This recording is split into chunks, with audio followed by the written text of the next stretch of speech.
నిజంగానే మరి Johnny master issue వెనక రాజకీయ కోణం ఉంది అని చాలామంది ప్రస్తావిస్తున్నారు. సినిమా పెద్దలు కూడా ప్రస్తావిస్తున్నారు, రాజకీయ ప్రముఖులు ప్రస్తావిస్తున్నారు. ఏంటంటే ఇక్కడ పవన్ కళ్యాణ్ని తప్పించి తన కొడుకుని లోకేష్ బాబుని ముఖ్యమంత్రిగా ప్రొజెక్ట్ చేయాలనుకుంటే ఇది చంద్రబాబు నాయుడు వ్యూహంలో ఒక భాగం అంటున్నారు. ఎక్కడి నుంచో బోడుగుంటికి మోకాలకి ముడిపెట్టి ఎక్కడికో తీసుకెళ్లారు. మరి ఒక సీనియర్ లాయర్గా, ఒక సినిమా ఇండస్ట్రీకి సంబంధించినటువంటి అదే జనసేన పార్టీకి సంబంధించినటువంటి నాయకుడిగా ఏంటి సార్ దీన్ని ఎలా చూస్తారు అసలు? నేను ప్రస్తుతం ఏ పార్టీతో లేనన్నా, గతంలో జనసేన పార్టీ ఉన్నారు.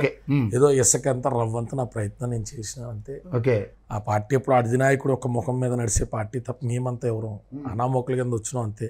మాకేం స్టాండర్డ్ ఉంటుంది అందులో. అయితే విషయం ఏంటంటే చంద్రబాబు నాయుడు గారు చేశారు, లోకేష్ గారు చేశారు లాంటి వ్యాఖ్యలు కాన్స్పిరసీకి అందంగా ఉంటాయి, వినడానికి వినసొంపుగా ఉంటాయి తప్ప ఏం అవసరం ఉంటుందన్న. జానీ మాస్టర్ ఖచ్చితంగా పార్టీలో ఒక నెల 2 నెలల పాటు కష్టపడినారు, దేశవ్యాప్తంగా పేరు గడించినటువంటి వ్యక్తి. అలాగని చెప్పి జనసేన పార్టీలో ఆయన కొట్టేస్తే పార్టీ పడిపోయేంత పిల్లర కాదు కదా. ఆయన కొట్టేస్తే కేడర్లో మొరేలు దెబ్బతినే పరిస్థితి లేదు కదా. ఆయన మీద పెట్టినటువంటి కేసుల నుంచి ఆయన మళ్ళీ వైట్ సీట్ల బయటకు వస్తారు కదా. పవన్ కళ్యాణ్ గారిని టార్గెట్ చేయాలంటే పవన్ కళ్యాణ్ గారిని చేస్తారు కానీ జానీ మాస్టర్ని ఎందుకు చేస్తారు?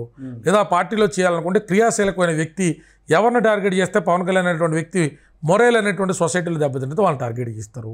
సో జానీ మాస్టర్ ఉదంతంలో కొంత మన వైసీపీ మిత్రులకి కాస్త ఆనందం కలిగి ఉండొచ్చు తప్ప తద్వారా మిగతా పార్టీల ప్రమేయం ఉంటుందని నేను అనుకోవట్లా.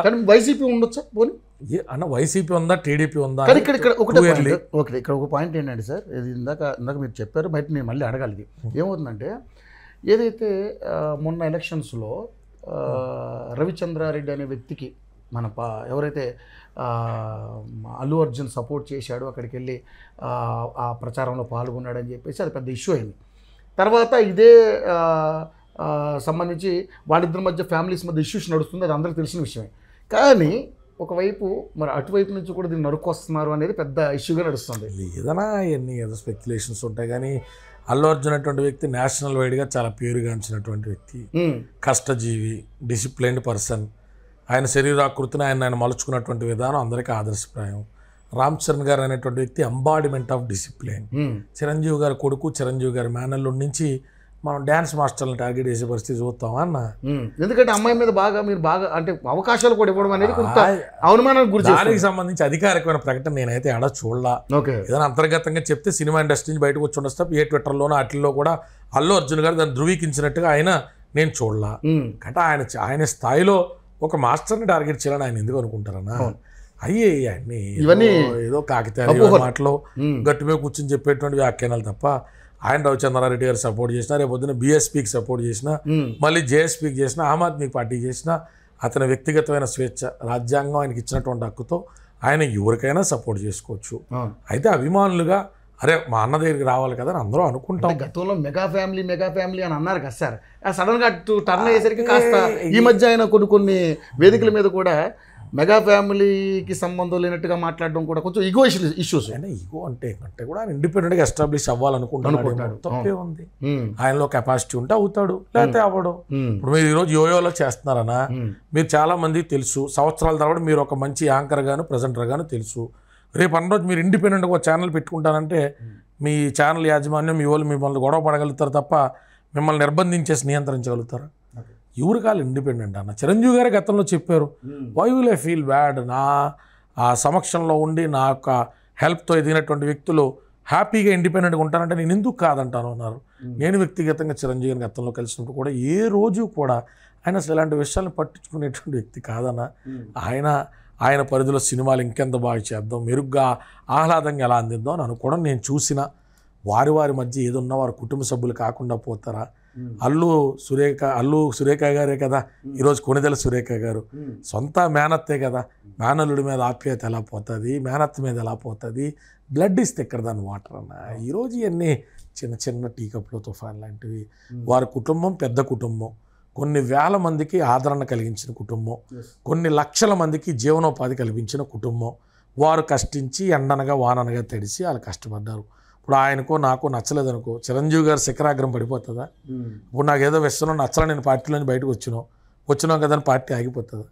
పార్టీ వ్యక్తుల మీద కాదన్నా, వ్యవస్థీకృతమైన బలం మీదే వెళ్తూ ఉంటుంది. అవన్నీ మన అపోహలు. ఇండిపెండెంట్గా అల్లు అర్జున్ గారు ఎస్టాబ్లిష్ అవ్వాలి అనుకుంటే ఇంకా ప్రోత్సాహం ఇస్తారు. కానీ నాకు తెలిసిందో చిరంజీవి గారు కానీ ఇంకెవరన్నా కానీ ఆయన ఏదో ఆపుతారు నేనైతే అనుకోనన్నా. ఈ విషయంలో ఆయన ప్రమేయం ఉంటుంది అనుకోవట్లేదు. కాకపోతే జానీ మాస్టర్కి ఆయన యూనియన్లోనే నేను వెరిఫై చేసిన కాల్ రికార్డింగ్స్ ప్రకారం ఆయనకి చాలా మంది శత్రువులు ఉన్నారు. అవి ఎక్కువ బలంగా చాలా మంది కొంత మెగా కుటుంబానికి ఆయన దగ్గర అయిపోతున్నాడు. కొంత ధనుష్ గారు కానీ అసలు ఈ మధ్యకాలంలో 3-4 సంవత్సరాల నుంచి ఏ పెద్ద హీరోకి అతను సూపర్ డాన్స్ నెంబర్ చెప్పండి. అంత రెప్యుటేషన్ కంటగింపు కలుగుతుందిగా. చిన్నపాటిని బలహీనత ఉన్న అవతరుడు దాన్ని బలంగా వాడుకుంటాడుగా, ఎదుగుదలను చూడలేరుగా. అందుకని ఇప్పుడు ఈ అమ్మాయికి నీకు మధ్య ఏం కోణం ఉన్నా ఆ పోక్సో తేవాలనో లేకపోతే ఇంకోటనో ఎన్న పిల్ల తెలివితేటలు అనుకుంటారా? కాదు, నడిపిస్తారు.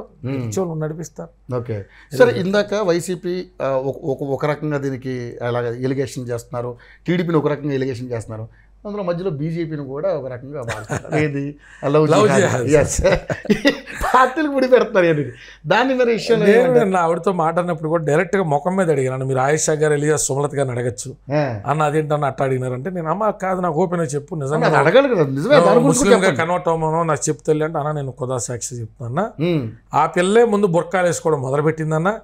జానీ మాస్టర్ గారితో 1-2 నెలల పరిచయం కదా ఆ పిల్లకి. నేనే కేర్ టేకరు, నేనే అన్ని అన్నట్టుగా అమ్మాయి వ్యవహరించడం ఇండస్ట్రీలో అందరికీ తెలుసన్నా. ఆ అమ్మాయి బొర్కాలు వేసుకుంటుంటే అమ్మ నువ్వు వ్యవహారకంగానో లేకపోతే జస్ట్ దుస్తుల పరంగానో నువ్వు ఇస్లాం అని చూపించడం కాదు, నీకు అంత ఇంట్రెస్ట్ ఉందా తల్లి అంటే ఉందని చెప్పిందన్న. మరప్పుడు నువ్వు కన్వర్ట్ అవుతానంటే అవు తల్లి, అంతేగాని ఇదేంటని అన్నానని ఈవిడు వాదని ఈవిడ చెప్తుంది. ఇది హిందూ సంఘాలకే కాదు, హిందూ మతం విశ్వసించే వాళ్ళకి ఎవరికైనా కోపంగా ఉన్నా నిజాలు కోర్టులోనే తెలియాలి. ఇప్పుడు మనం జానీ మాస్టర్కి మద్దతు ఇచ్చేది కాదు, ఆ పిల్లని విమర్శించేది కాదు. ఇరువురు వారి వాదనలు చెప్పారు. జానీ మాస్టర్ భార్య ఆవిడ వాదన చెప్పింది. ఇప్పుడు కొత్తగా మళ్ళీ మనం వింటున్నాం ఉదయం నుంచి ఆవిడని కూడా అరెస్ట్ చేస్తారేమో అని. అరెస్ట్ అనేటువంటిది ఏంటి? Pre detention before investigation.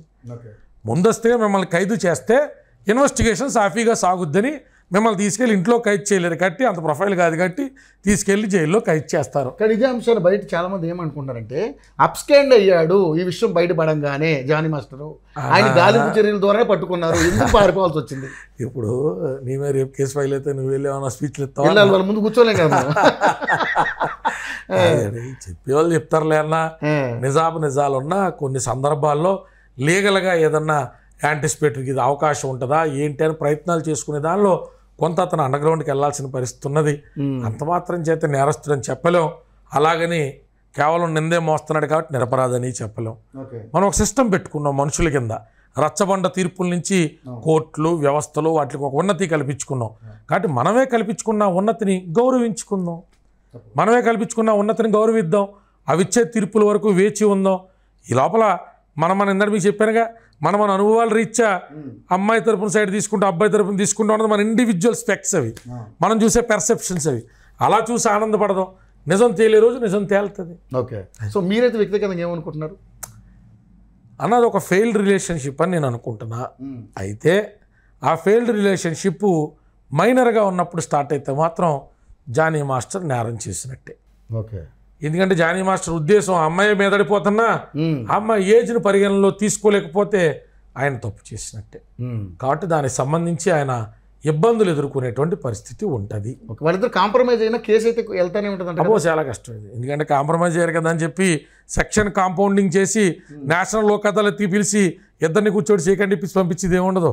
376 పోక్సోల్లో compromise అయ్యేవన్నా high court క్యాప్సూల్లో వేసుకోవాలి, హైకోర్టు 1,00,000 ప్రశ్నలు అడుగుతుంది, వాటిని సాటిస్ఫై చేయాలి, అప్పుడు కేసు కొట్టేయాలి. ఇది చాలా పెద్ద ప్రాసెస్. కాంప్రమైజ్ అయినా కూడా ఇది చాలా పెద్ద ప్రాసెస్. కానీ సినీ పెద్దలు కూడా ప్రెస్ మీట్ పెట్టి దీని మీద అంటే ప్రస్తుతానికైతే మా అసోసియేషన్ నుంచి తొలగించలేదు కానీ తొలగిస్తాం అని ప్రూవ్ అవుతాయి అని చెప్పేసి వాళ్ళు కూడా పెడతా ఉన్నారు. సో ఆల్రెడీ పార్టీ నుంచి కొంచెం దూరంగా ఉండమని చెప్పేశారు. సో ఏంటి సార్ ఎలా ఉండబోతున్నారు అనుకుంటున్నారు? అదేనా ప్రస్తుతానికి ఆయన గొడ్డు కాలం, కష్టపడాలా, బయటకు రావాలా, నిందలు భరించాలి, ఒప్పుకున్న ప్రాజెక్టులు చేస్తూ ఉండాలి. ఆ ఉన్నాయో చేజారినాయో పెద్ద మనసుతో అవకాశాలు ఉంచుతారో ఇవన్నీ కూడా చూడాలి. కొంత గడ్డు కాలాన్ని ఎదుర్కొంటున్నాడు ఆయన. భగవంతుడు దయ వల్ల అతను నిరపరాధి అయితే ఆయనకి శక్తి భగవంతుడు చేకూర్చాలి. ఈ యుద్ధంలో పోరాడేటువంటి శక్తి ఆయనకి రావాలి, పోరాడి నిరపరాధిగాని బయటికి రావాలి. ఒకవేళ అలా కాకుండా తెలుసో తెలియకో తప్పు చేస్తే ఆ తెలుసో తెలియని తప్పుకి ఇద్దరు జీవితాలే కాకుండా జానీ మాస్టర్ భార్య బిడ్డల జీవితాలు కూడా పాడవకూడదు. కాబట్టి ఏదైనా ధర్మబద్ధమైనటువంటి సొల్యూషన్ రావాలి. లేదు తెలిసే ఆ అమ్మాయి మైనర్ అని చెప్పి ఈయన వంచిస్తే ఖచ్చితంగా ఇతను ఖైదు చేయబడాలి, ఇతను శిక్ష అనుభవించాలి. ఏదైనా న్యాయమే ధర్మం దాని రకంగా చూడాలి. రైట్.